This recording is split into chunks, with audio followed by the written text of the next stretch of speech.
The forest had always been forbidden, but Alara had stopped caring about rules the day they burned her mother at the stake. Now, 3 years later, she walked the shadowed paths between ancient trees, with the kind of fearlessness that only comes from having nothing left to lose. The villagers called her cursed, whispered that witchcraft ran in her blood like poison, and crossed themselves when she passed through the market square. They had taken everything from her except the small cottage at the edge of the village, and the songs her mother had taught her in secret. Melodies so old they seemed to carry their own magic, humming with power that made the air shimmer and dance. Tonight the moon hung full and heavy in the sky, painting the forest silver and shadow. Alara carried a basket with bread she had baked herself, dried meat from her meager supplies, and clean bandages torn from one of her few remaining dresses. She had been making this journey every night for 2 months now. Ever. Since she had stumbled upon the wolf in the deepest part of the forbidden woods, chained with silver that burned his flesh and left wounds that wept and refused to heal. He was massive, larger than any wolf she had ever seen in the village lord's hunting paintings, with fur as dark as midnight, and eyes that glowed gold in the darkness. Intelligent and aware, in a way that made her heart stutter with recognition of something beyond mere animal instinct. The first time she had found him, she had frozen in terror, certain she was about to die. But the wolf had not lunged or snarled. Instead, he had looked at her with such profound sadness, such unbearable pain, that she had found herself moving closer, despite every survival instinct screaming at her to run. The silver chains had been embedded deep in his flesh, attached to a massive stone that radiated a sickly green light she recognized from her mother's warnings about dark magic. Someone had not simply captured this creature. They had imprisoned him with the kind of malice that wanted him to suffer endlessly, to die slowly and in agony, forgotten by the world. She should have walked away, should have told herself it was not her problem, that she had enough troubles of her own without adding a mysterious wolf to her list of dangerous secrets. But Alara had never been good at walking away from suffering, and there was something about those golden eyes that called to a part of her soul she thought had died with her mother. So she had returned the next night with food and water, with salves made from herbs her mother had taught her to gather, and most importantly, with her voice. The songs came from somewhere deep inside her, rising up from a place of instinct and inherited memory. Her mother had called them healing songs, protection songs, songs of power that their family had guarded for generations before the purges began, and their kind were hunted down and destroyed. Alara had never fully understood what her mother meant, had always thought they were just beautiful melodies. But when she sang to the wolf, something extraordinary happened. The air around them began to glow with soft golden light, and she could see the silver chains hold on him weakening, the wounds beginning to close, the pain easing from his eyes as he settled into something approaching peace. Now, 2 months later, she had removed most of the chains, working carefully night after night to break the enchantment that held them fast. The wolf had grown stronger, his fur regaining its luster, his movements becoming more fluid and powerful. He never tried to hurt her, never showed aggression, only watched her with those impossibly intelligent eyes that seemed to see straight through to her soul. Sometimes she talked to him about her day, about the villagers who shunned her, about her memories of her mother, and the loneliness that ate at her like a slow poison. And though he could not speak, she felt heard in a way she had not been since her mother's death. Tonight she found him waiting in the same clearing, his massive form partially obscured by shadow. But something was different. She could feel it in the air, a crackling energy that made her skin tingle and her breath catch. Only one chain remained, the largest one, wrapped around his neck like a collar of burning silver. She had been working on it for weeks, but the enchantment holding it was stronger than all the others combined, pulsing with dark magic that made her fingers blister and burn whenever she touched it. The wolf's golden eyes fixed on her as she approached, and for the first time since they had met, she heard something like a voice in her mind, rough and unused, speaking words that felt like they were being dragged up from the depths of his being. "Tonight," the voice said, resonating through her consciousness like a bell. Tonight you must sing the song of breaking, the one your mother died to protect. The last song of the Oracle Wolves, only that can shatter what remains. Alara froze, her basket nearly slipping from her hands. You can speak, she whispered, though even as the words left her mouth, she realized he had not spoken with sound, but with something deeper, something that bypassed her ears entirely and resonated directly in her mind. How long have you been able to do that? Since the first night you sang to me, the voice responded, tinged with something that might have been regret or sorrow. But I could not risk them knowing I was still conscious, still fighting. The chains suppressed everything, even my ability to reach out through the pack bonds. You have been freeing me piece by piece, and now only this final binding remains. But this one will not break with time or patience. It requires the old magic, the kind that runs in your blood whether you acknowledge it or not. Her mother had tried to teach her the song of breaking once, years ago, before the fear had set in, and they had both understood that possessing such knowledge made them targets. It was the most powerful song in their tradition, the one that could shatter any binding, break any curse, unmake any dark magic. But it came at a price. Her mother had warned her that singing it would reveal her true nature to anyone with the sight to see, would mark her as one of the Oracle Wolves' descendants, and bring down upon her the same persecution that had destroyed their people. Who are you? She asked, needing to understand before she made a choice that would change everything. You are no ordinary wolf. These chains, this magic, someone wanted you imprisoned specifically, wanted you to suffer. Tell me who you are, and why I should risk everything I have left to free you completely.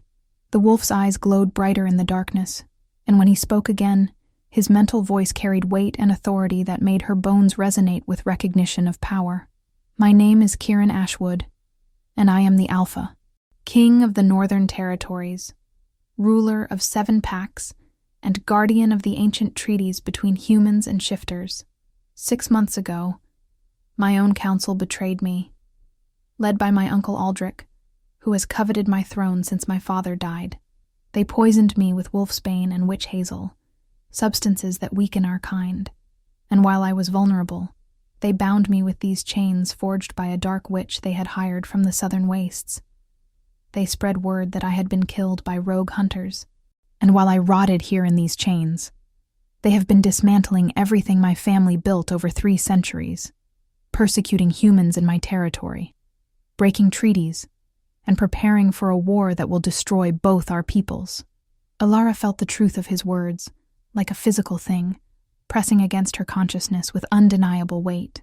She had heard rumors in the village, whispers about increased aggression from the wolf packs, about humans disappearing in the night, about the old treaties being violated. The village elders had attributed it to the death of the Alpha King, saying that without his leadership, the packs had become savage and uncontrolled. But if Kieran was telling the truth, then the violence was not chaos, but calculated cruelty, orchestrated by someone who wanted humans and shifters at war. My mother told me about the Alpha Kings, Ilara said slowly, memories surfacing like debris from a shipwreck.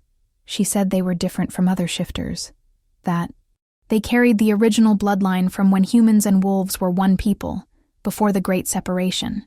She said the true Alpha Kings could be trusted to keep the balance, to protect both sides. But she also said your kind hunted mine, that the Alpha Kings allowed the Oracle Wolves to be exterminated because we were too powerful, because we could see futures and change destinies with our voices. Kieran's massive head lowered, a gesture that might have been shame or acknowledgement of guilt. Your mother spoke truth, though not the whole truth. It was not the Alpha Kings who ordered the persecution of your people, but the councils, the nobles who feared what they could not control. My grandfather tried to protect the Oracle Wolves, offered them sanctuary in his territory, but his council overruled him, and he was not strong enough to defy them without starting a civil war. By the time my father took the throne, your people had been scattered and hunted nearly to extinction. He spent his reign trying to undo that damage, but the hatred had taken root too deeply, And now I am here, chained by the very corruption that destroyed your family, while my uncle uses my name to justify atrocities." She could hear the genuine anguish in his mental voice, could feel the weight of his regret pressing against her awareness. This was not the monster the villagers feared, not the savage beast of nightmare stories. This was someone who had tried to do right and been destroyed for it. Someone who understood what it meant to be betrayed by those who should have protected you. If you are enjoying this story, please consider leaving a comment below, sharing your thoughts.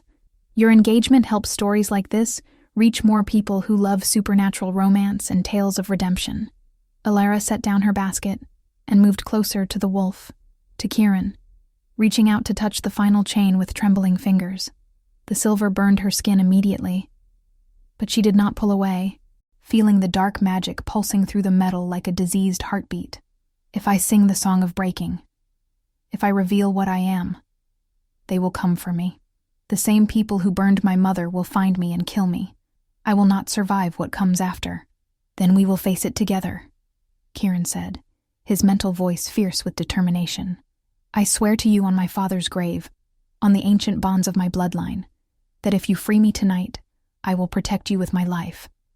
I will restore you to your rightful place as an oracle wolf, give you sanctuary in my restored kingdom, and hunt down everyone who hurt your family. You have my oath as Alpha King, sealed in blood and magic. Free me, and you will never be alone or hunted again." It was insane to trust him. Insane to believe that a wolf king she had known only through silence and songs would keep such an enormous promise. But Alara had learned to trust her instincts, the deep knowing that came from her oracle blood, and every fiber of her being told her that Kieran Ashwood spoke truth. More than that, she could feel the pull between them, something that went beyond gratitude or circumstance, a connection that seemed to have been waiting for this moment since before either of them were born. She took a breath that tasted of night air and magic, then opened her mouth and began to sing. The song of breaking poured out of her like water from a broken dam, words in a language she had never studied but understood in her bones, melody that seemed to come from the earth itself and rise up through her body until she became an instrument for something vast and ancient. Her voice filled the forest, echoing off trees and stone, and where the sound touched, reality itself seemed to shiver and bend. The chain around Kieran's neck began to glow white-hot, the dark enchantment fighting against the power of her song. She could feel resistance like a physical wall, could sense the malice of whoever had forged these bindings trying to push back against her magic. But she sang louder, pouring everything she had into the melody, every ounce of grief for her mother, every moment of loneliness and fear, every desperate hope that the world could be better than the cruelty she had known. Light exploded from her throat, golden and pure, wrapping around the silver chain like living vines. The metal began to crack, fissures spreading across its surface as the song of breaking unmade the dark magic piece by piece. Kieran threw back his head and howled, a sound of pain and triumph mixed together, and Alara felt the moment the chain finally shattered, fragments of silver exploding outward in a shower of sparks that lit up the clearing like fallen stars. The wolf collapsed, his massive body hitting the ground with enough force to shake the earth. For a terrifying moment, Alara thought she had killed him, that the breaking of the chains had somehow destroyed what they were meant to contain. But then his form began to change, bones restructuring with sounds like breaking wood, fur receding to reveal skin, muscles and mass compacting and reforming, until what lay before her was no longer a wolf, but a man. He was beautiful in a way that seemed almost painful to look at, all sharp angles and predatory grace, with black hair that fell past his shoulders and the same golden eyes that had haunted her dreams. He was also completely naked, covered in scars from the chains and the months of imprisonment, his own body showing the evidence of suffering, but also the raw power of his shifter healing already beginning to work, now that the suppressant magic was gone. He pushed himself up on shaking arms, and when he looked at her, Alara saw recognition in his eyes that went beyond gratitude, something deeper and more fundamental that made her breath catch. "You are even more extraordinary than I imagined," Kieran said, his actual voice rough from disuse but carrying the same authority and warmth as his mental speech. "I heard stories about the oracle wolves, about the power in their voices, but I never truly understood until now. You did not just break the chains, Alara. You broke the curse they laid on me, the one that would have killed me, even if the chains had been removed by other means. You saved my life in every way a person can be saved." Alara found she could not speak, overwhelmed by the intensity of his gaze and the reality of what she had just done. Her mother's warnings echoed in her mind, reminding her that she had just announced her presence to every magic user within 100 miles, that the dark forces who had imprisoned an Alpha King would certainly be searching for whoever had freed him. She had stepped out of the shadows and into a war she barely understood, and there was no going back. Kieran seemed to sense her fear because he slowly, carefully stood and took a step toward her, moving with the grace of a predator but keeping his hands visible and unthreatening. "I know you are frightened," he said gently. "I know you have risked everything, and that trust does not come easily when the world has been cruel. But I need you to understand something important. When you sang that song, when you broke those chains, you did not just free me from a physical prison. You completed a bond that began the first night you came to me in these woods. The Oracle Wolves and the Alpha Kings were always meant to be partners, two halves of an ancient magic that keeps the balance between human and shifter worlds. What you feel right now, that pull in your chest, that recognition in your soul, it is not just gratitude or circumstance. It is the bond recognizing its completion." "What are you saying?" Alara whispered, though part of her already knew, had felt it forming over the months of songs and silence, had recognized it in the way her heart beat faster when she entered the forest each night. "I am saying you are my mate," Kieran said simply, the words falling between them like a bridge across an impossible distance. "Not because of magic or destiny forcing our hands, but because something in you called to something in me from the very first moment. The bond can be rejected, can be ignored if you choose, but it exists nonetheless. And more than that, I need you beside me for what comes next. My uncle has had 6 months to consolidate power, to turn my people against me, to prepare for the possibility that I might somehow survive and return. I cannot defeat him alone, cannot reclaim my throne through force, without starting a civil war that will destroy everything I am trying to protect. But with an oracle wolf beside me, with someone who can sing truth and break deceptions, who can see the threads of fate and help me navigate them, I have a chance. We have a chance to restore the balance and heal centuries of wounds." Make sure to subscribe to the channel if you want to see more stories about fated mates, supernatural bonds, and the power of second chances. Hit that notification bell so you do not miss what happens next.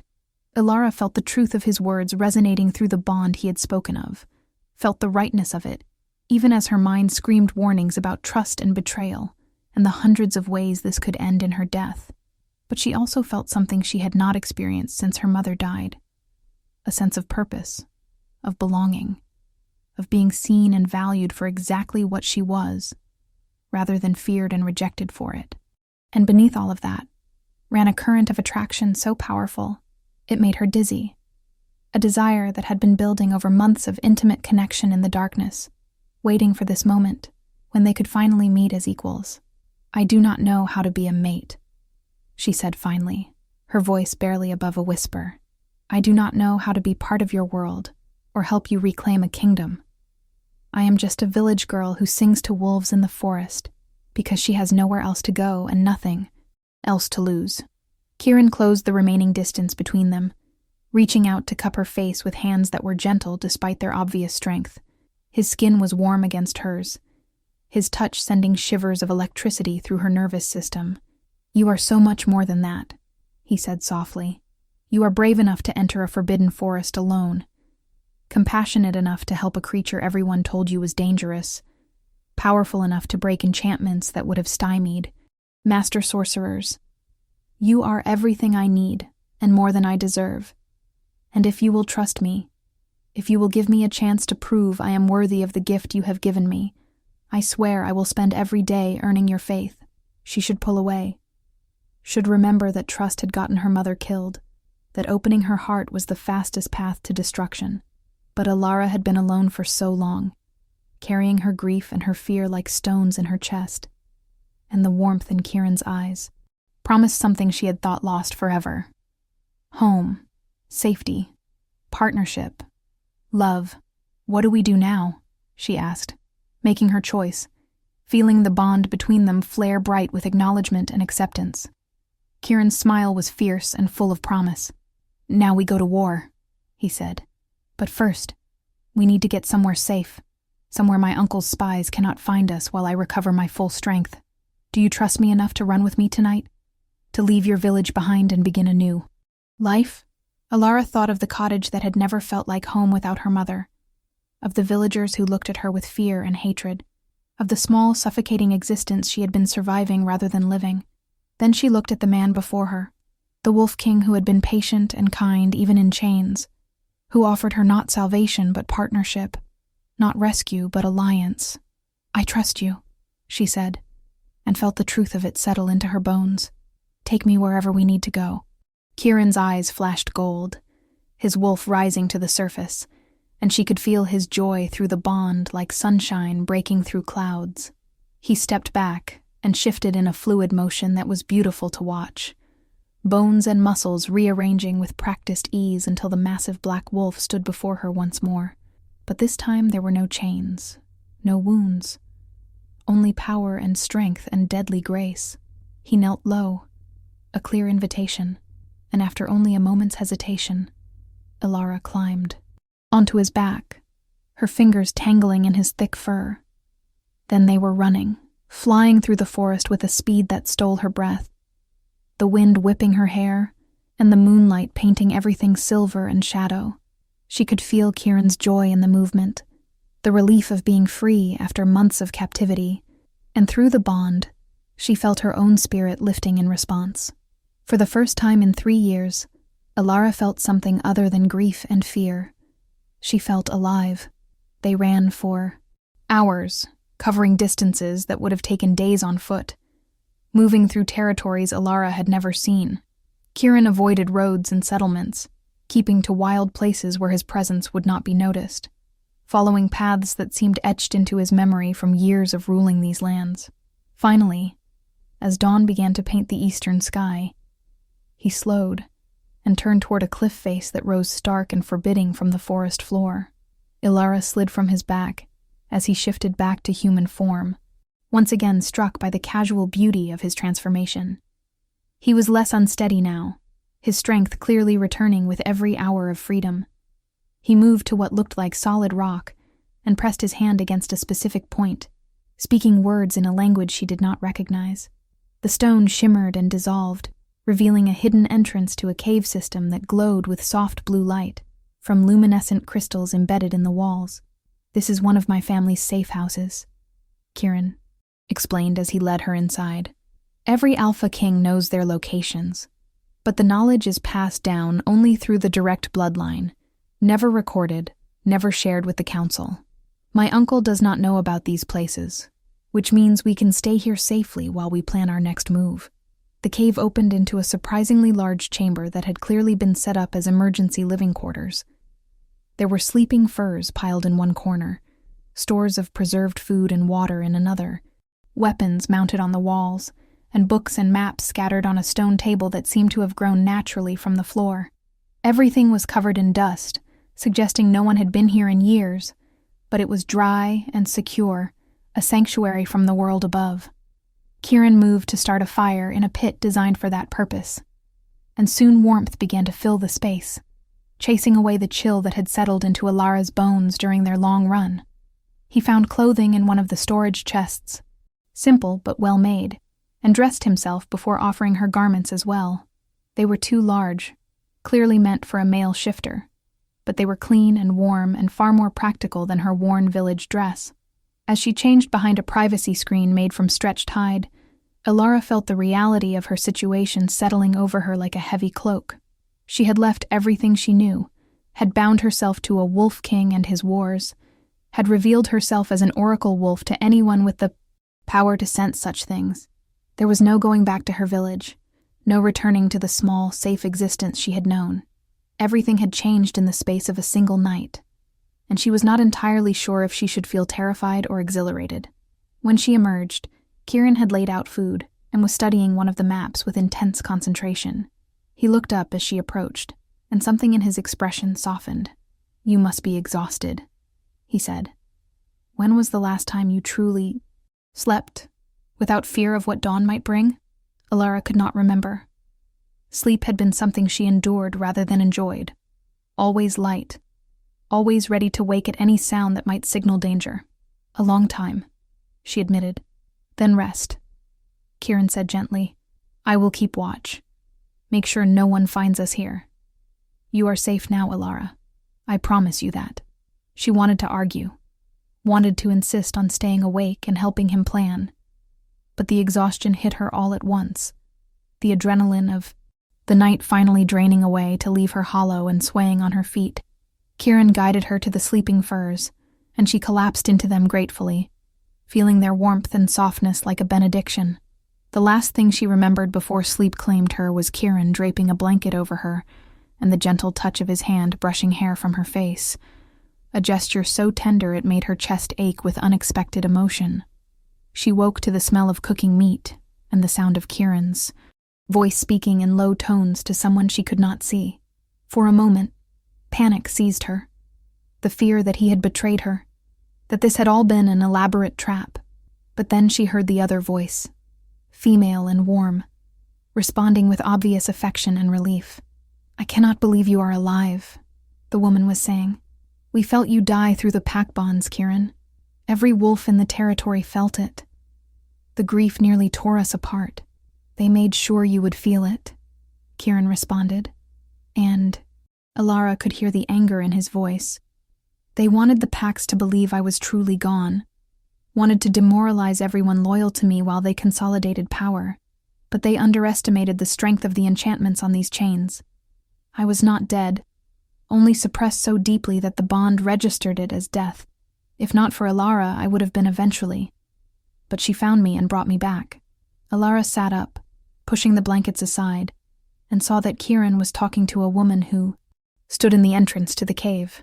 She was tall and lean, with silver hair despite appearing to be only in her 30s, and eyes that glowed amber in the firelight.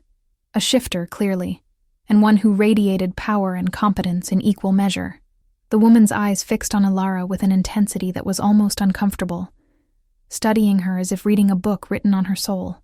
Then she smiled, the expression transforming her stern features into something almost beautiful. "So, you are the oracle wolf who saved our king," she said, her voice carrying respect and curiosity. "I am Vera Nightshade, Beta of the Northern Pack and Kieran's second in command. I have been searching for him for 6 months, following every rumor and hint, refusing to believe what the bonds told me. And here you are, a young woman who apparently succeeded where an entire pack of trained warriors failed." "I just sang to him," Alara said, feeling suddenly self-conscious under that penetrating gaze. "I did not know who he was at first. I thought he was just a wolf who needed help." "Just a wolf," Vera repeated, her smile widening. "And you went into the forbidden forest alone night after night to help this wolf, risking your own safety without thought of reward or recognition. That speaks to a strength of character that is rare in any species. Kieran chose his mate well." The casual way she said mate made Alara's breath catch, made the bond between her and Kieran pulse with acknowledgement. She looked at him and found him watching her with an expression that was possessive and protective, and full of warmth that made her stomach flip. "Vera is one of the few people I trust completely," Kieran said, answering the question Alara had not asked. "She fought against my uncle's rise to power, refused to acknowledge his claim to leadership, and has been working underground to keep those loyal to me organized and ready. If we are going to take back my throne, we need her and the network she has built." "The network is ready," Vera said, moving further into the cave and accepting the food Kieran offered her. "We have been waiting for a sign, anything to indicate you might still be alive. Now that you are back, we can move. But we need to be strategic. Your uncle has spent 6 months painting you as weak, as someone who failed to protect your people and got yourself killed through incompetence. He has consolidated power by offering security and strength, by painting humans as the enemy, and promising the Pack's glory through conquest. If you simply appear and declare yourself alive, many will not believe you. They will think you are an imposter, or that you abandoned them when they needed you most. Kieran's jaw tightened, frustration evident in every line of his body. So, what do you suggest? We need to prove not just that you are alive, but that you are worthy of the throne, Vera said bluntly. We need to show the Pax that you have not just survived but returned stronger, with new allies, and a vision for the future that is better than the war and violence Aldrich offers. And we need to undermine his support systematically, exposing the lies and cruelty that have kept him in power. That could take months, Kieran said, clearly struggling with the idea of patience when action called to him. It will take as long as it takes, Vera responded firmly. Rush this, and you will start a civil war that will destroy everything you are trying to save. Do it right, and you can take back your throne with minimal bloodshed and unite the Pax behind you stronger than ever. Alara listened to them debate strategy and felt the weight of what lay ahead settling over her. This was not going to be a simple matter of Kieran reclaiming what was his. It was going to be a careful, dangerous political battle that would require intelligence and patience and the kind of courage that had nothing to do with physical strength. And somehow, she was going to be at the center of it. An oracle wolf allied with an alpha king, representing a partnership that had not existed in generations. Do not forget to like this video if you are enjoying Alara and Kieran's story. Your support means everything and helps us create more content like this. Over the following weeks, Alara learned what it meant to be part of Kieran's world. Vera brought others to the safe house, carefully selected wolves who had remained loyal despite the propaganda and pressure from Aldrich's regime. Each one looked at Alara with a mixture of awe and skepticism, unsure what to make of an oracle wolf suddenly appearing beside their supposedly dead king. But Kieran stood firmly by her side, making it clear that she was his mate and his partner, that anyone who could not accept her had no place in his kingdom. Alara also began to understand the depth of the corruption Aldrich had fostered. The stories the loyal wolves brought were horrifying. Tales of humans hunted for sport, of treaties broken and villages burned, of dissent crushed with brutal efficiency. Aldrich had not just taken the throne, he had twisted everything the Alpha King stood for, using fear and hatred to maintain power while enriching himself and his inner circle. But there were also stories of resistance, of humans and shifters working together in secret, of those who remembered what Kieran's father had built and refused to let that legacy die. These stories gave them hope and provided the foundation for their plan. They would not defeat Aldrich through military might alone. They would defeat him by offering something better, by proving that the old ways of cooperation and mutual respect were not just idealistic dreams, but practical solutions to real problems. Kieran began training Alara in combat, teaching her to defend herself and to move with the kind of awareness that could keep her alive in dangerous situations. She was not naturally gifted at fighting, but she was determined and quick to learn, and Kieran was a patient teacher who never made her feel inadequate for her inexperience. In turn, she taught him about her magic, helping him understand the songs and how they worked, exploring the connection between Oracle Wolf powers and Alpha King abilities. They discovered that together they were far more powerful than either would have been alone. When Alara sang and Kieran channeled his alpha authority, they could influence reality in ways that went beyond normal magic, could see hidden truths and unravel complex enchantments. It was the partnership the ancient texts spoke of, the balance between voice and will, between vision and action. And through it all, the bond between them grew deeper and more undeniable.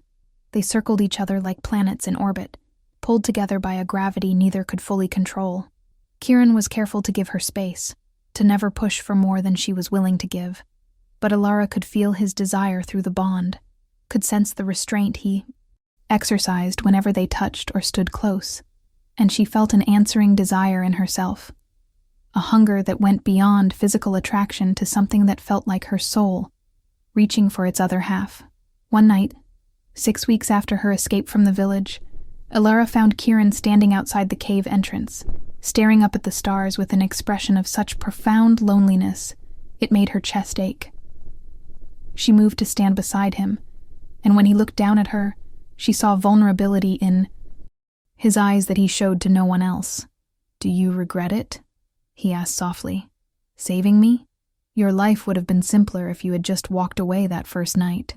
"Simpler does not mean better," Alara responded, surprising herself with the certainty in her voice. "My life before was not living, Kieran. It was just surviving, day after day, with nothing to look forward to, and no one who cared if I existed. You gave me purpose, gave me a reason to care about the future. I could never regret that, even knowing what is coming," he pressed. "The danger, the battles, the very real possibility that we might fail and die in the attempt. Even knowing all of that," she confirmed, "because at least I will have tried. At least I will have stood for something that matters. My mother died fighting for what she believed in, fighting to protect our people and our magic. I used to think she was foolish, that she should have just hidden and survived. But now I understand. Some things are worth dying for. And some people are worth fighting beside, no matter the cost." Kieran reached out and pulled her close, wrapping his arms around her in an embrace that was both fierce and gentle. She could feel his heart beating against hers, could sense the emotions pouring through the bond, gratitude and affection, and a love so intense it took her breath away. And beneath all of that, she felt the question he was too honorable to ask out loud, the desire he held carefully in check because he would never pressure her for more than she was ready to give. Alara pulled back just enough to look up at his face, at the golden eyes that had haunted her dreams since the first night in the forest. "I am ready," she said quietly, "to complete the bond, to be your mate in every way. I choose this, Kieran. I choose you." His control shattered at her words, and he kissed her with a passion that had been building for months, pouring every ounce of longing and need into the connection between them. Alara responded with equal fervor, her own desire rising to meet his, and when they finally pulled apart, both breathless and shaking, she knew there was no going back. They were bonded now in body and soul, two halves of a whole that had been waiting centuries to reunite. That night they completed the mating bond, and Alara felt her magic merge with his in a way that transcended anything she had imagined possible. She could feel his strength flowing into her, could sense his wolf like a second presence in her mind, protective and devoted and absolutely committed to her well-being. And he could feel her power, the songs that lived in her blood, the ability to see and shape the future that made her invaluable, not just as a mate, but as a true partner in ruling. When dawn came, they were different people than they had been the night before. The bond had transformed them both, had given them access to abilities and insights they had not possessed separately. Alara could now shift partially, could call upon wolf senses and strength when needed, while Kieran found he could sense magical currents and hear truth in a way he never had before. They had become something new, something the world had not seen in generations, and that power would be essential for the battles ahead.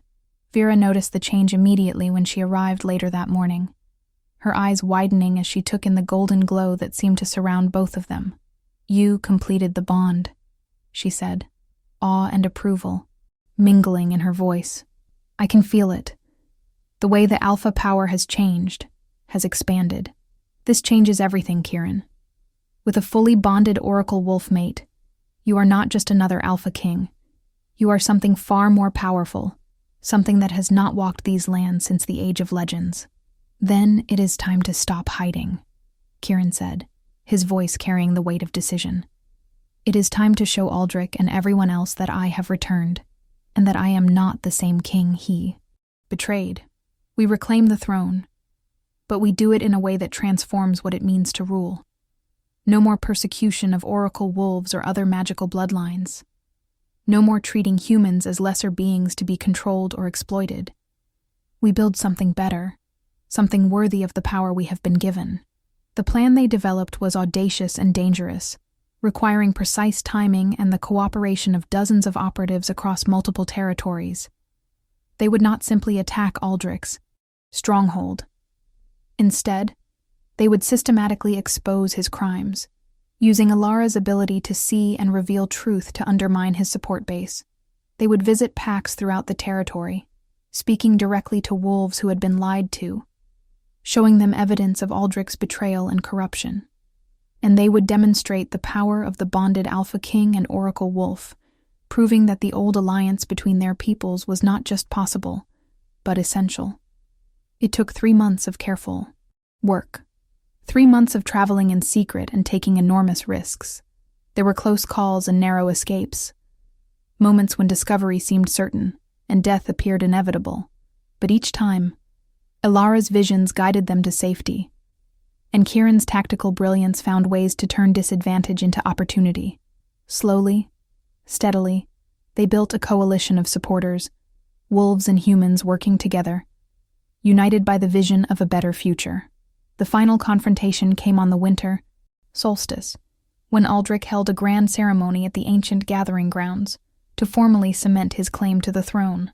He had invited alphas from all 7 packs, intending to use the occasion to declare himself the permanent ruler and eliminate any remaining opposition. He did not know that half the wolves in attendance were loyal to Kieran, waiting for the signal to act. Kieran and Alara arrived as the ceremony reached its climax, walking through the assembled crowd with the kind of confidence that came from absolute certainty of purpose. Aldrich saw them first, his face draining of color as he recognized his supposedly dead nephew. For a moment, there was perfect silence as every wolf in the gathering turned to stare at the couple who should not exist. Then Alara began to sing, not the song of breaking this time, but something different, a melody that carried truth like a physical force, that stripped away lies and illusions, and forced everyone listening to see reality as it truly was. And as she sang, images appeared in the air above the gathering, memories pulled from Aldrich's own mind and the minds of his co-conspirators, showing the betrayal and the poisoning and the cruel delight they had taken in their crimes. The assembled wolves saw everything, the truth laid bare in a way that could not be denied or rationalized away. Aldrich tried to fight back, tried to rally his supporters and call for Kieran's death, but his words fell flat in the wake of Alara's revelation. One by one, the alphas he had thought loyal turned against him, horrified by the depths of his treachery. Within minutes, he stood alone, abandoned by everyone except his handful of most devoted followers, facing the nephew he had tried to murder, and the mate who had exposed his sins to the world. "You could have been a good leader," Kieran said, his voice carrying to every corner of the gathering. "You could have supported me, could have used your intelligence and ambition to help, build something worthwhile. Instead, you chose cruelty and corruption, chose to destroy rather than create. And for that, you will be judged not by me alone, but by all the people you have harmed." The trial that followed was brief but thorough, with victim after victim coming forward to testify about Aldrich's crimes. Alara's magic ensured that all testimony was truthful, that no lies could cloud the proceedings. In the end, Aldrich was stripped of his titles and exiled beyond the borders of the territory, forbidden to ever return on pain of death. His closest supporters were given the choice of exile or swearing new oaths of loyalty to Kieran, oaths that Alara's magic would hold them to with unbreakable force. And then, as the sun set on the longest night of the year, the alphas of all 7 packs came forward and renewed their oaths of fealty, not just to Kieran as Alpha King, but to the bonded partnership he represented with Alara. It was a new kind of oath, one that acknowledged the importance of balance between power and wisdom, between strength and compassion. A new era was beginning, built on the ruins of the old corruption. The following months were exhausting as they worked to rebuild what had been destroyed and establish new systems that would prevent such corruption from taking root again. Kieran proved to be an extraordinary leader, compassionate but firm, willing to make hard decisions, but always with an eye toward justice rather than personal gain. And Alara, discovered she had a talent for diplomacy, her ability to see truth and speak it gently, making her invaluable in resolving conflicts and building bridges between humans and shifters. Together, they established councils that included humans as well as shifters, ensuring that both communities had voice in governance. They invited the few remaining oracle wolves and other magical bloodlines to return from hiding, offering them protection and positions of honor. They reformed the laws to explicitly protect those who had been persecuted, and they established schools where human and shifter children could learn together, building friendships that would strengthen the alliance for generations to come. It was not easy, and there were those who resisted change, who clung to old hatreds and fears. But slowly, steadily, the vision Kieran and Alara had fought for began to take root, transforming not just the northern territories, but serving as an example for other regions as well. 5 years after, that night in the Forbidden Forest, Alara stood on the balcony of the palace they had built together, watching the sun rise over a kingdom at peace. She was no longer the frightened village girl hiding in the shadows, but a queen in her own right, respected and beloved by humans and shifters alike. Behind her, she heard Kieran approaching, felt him through the bond that connected them more deeply with each passing year. He wrapped his arms around her from behind, resting his chin on her shoulder. "What are you thinking about?" he asked softly. "About how grateful I am," Alara responded, leaning back into his embrace.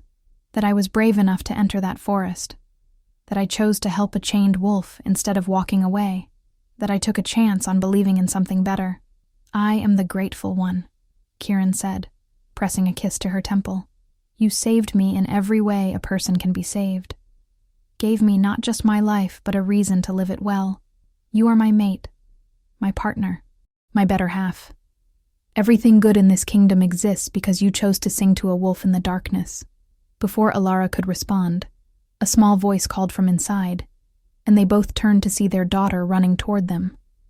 A 3-year-old bundle of energy with Kieran's black hair and Alara's green eyes. She could already shift into a wolf pup, already showed signs of inheriting both her parents' powers. The first child born to a bonded alpha king and oracle wolf in over 200 years. Kieran scooped her up with a laugh, spinning her around as she squealed with delight. Alara watched them with a heart so full it felt like it might burst, thinking about how different her life might have been if she had chosen fear over courage that night in the forest. But she had chosen courage, had chosen to believe in the possibility of something better, and that choice had transformed not just her life, but an entire kingdom. The wolf she had sung to every night had become her partner, in every sense of the word, and together they had built something worth all the risks they had taken. A future where humans and shifters lived in harmony, where magic was celebrated rather than feared, where compassion and justice reigned instead of hatred and oppression. It was not perfect, would never be perfect, but it was good, and it was theirs, built on a foundation of trust and love that had begun with simple songs in the darkness.